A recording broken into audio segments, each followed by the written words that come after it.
All right, the stats are out and prices are finally rolling back over. And I'm not going to lie to you guys, ladies and gentlemen, the market's pretty dead out there. It's slow right now. With just 1,200 sales in the Fraser Valley for all of August and only 2,300 for the Real Estate Board of Greater Vancouver, we are still probably at least a good 30 to 40% below the historical average sales volume right now. So let's take a look at what's happening in terms of prices. Starting off with detached homes in the Fraser Valley, we can see that we took a dip ever so slightly on the home price index. If we compare this to my city of Abbotsford, we'll see that that dip is a bit more pronounced in the Abbotsford real estate market. Sales ratios for detached homes held at 14% for the month of August, which is considered to be a balanced market for detached. I would say in most cases, buyers do actually hold the upper hand right now, unless it's a very quality product priced at an affordable price. Sales and inventory both stayed pretty much flat for August. However,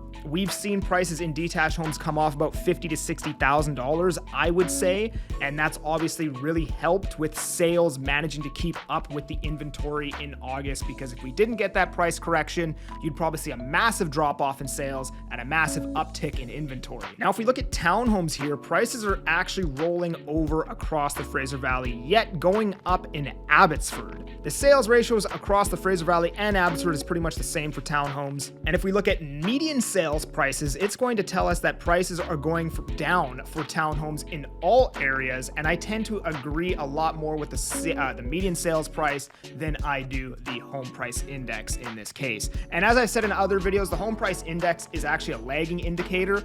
Median sales price is a lot more current with what's actually happening. However, it tends to be a lot more exaggerated. So, if median sales prices go down $50,000, you can expect that prices probably actually went down about $25,000 or something like that. Not in all cases, but just when the market's starting to kind of turn. And look at this. So sales for townhomes in the Fraser Valley have been falling off a cliff since June, going from 474 sales to just 316 in 2 months. And that is a massive drop off. And then we have apartments pretty much flat, going up ever so slightly or down ever so slightly. Sales ratio has been falling pretty rapidly in both Abbotsford and the Fraser Valley since June here, but we're still sitting at a 30+% sales ratio, meaning we are still in a seller's market. So the attached market, condos and townhomes, is still pretty good just due to the fact that the prices are a lot lower than the detached market, which is very, very slow right now. So what is next? So I think this market is going to be very similar to what we saw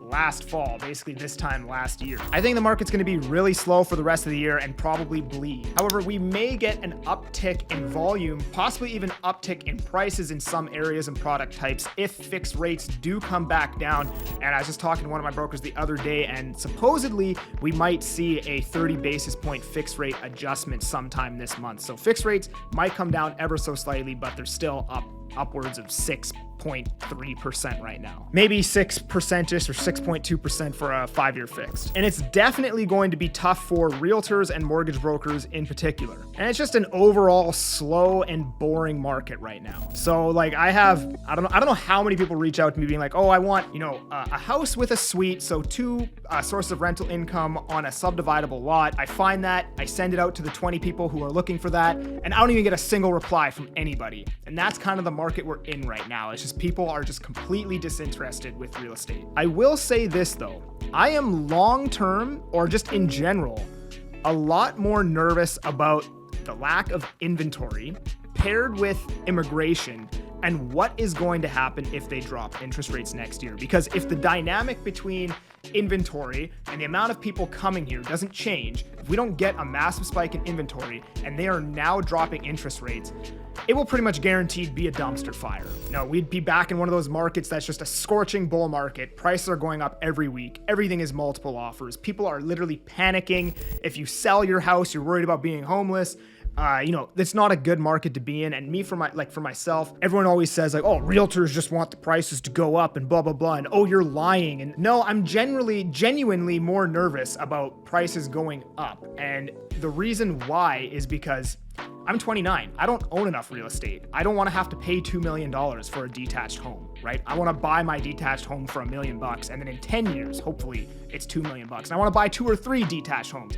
I can't do that if prices are going to go up 20% next year. And on top of that, the way that I make my money, people think, oh, we want prices to go up because the commissions are higher, which is true. Commissions would be higher, but it's absolutely peanuts in comparison to just if sales volume increased. Like the amount of extra money I would make from prices going up 20% on a few sales in comparison to if sales volumes went up, I'd probably sell an extra 10 to 15 homes. That'd be a lot more money than making an extra $1,000 on selling, a couple homes. So for me, I want prices to go down because A, I want to buy real estate, but 2, sales volumes would actually go up if prices came down and I would sell more homes. And that is why I'm personally more worried about prices going up, long term once they start dropping rates, which I think is a very, very real scenario. So this is why I never recommend to be completely out of real estate. No matter how bad the situation looks, you should always have a stake. You should own something in our market here. And hey, it's also a pretty decent time to buy a pre-sale right now with interest rates possibly coming down and rents being higher. In the future, your cash flow might look a lot better 2 years from now. And if you're interested in buying a pre-sale, I did a video on pre-sales right here. You can take a look into that. I'm that Agent Kelly, and I'm making moves to move you guys. Peace.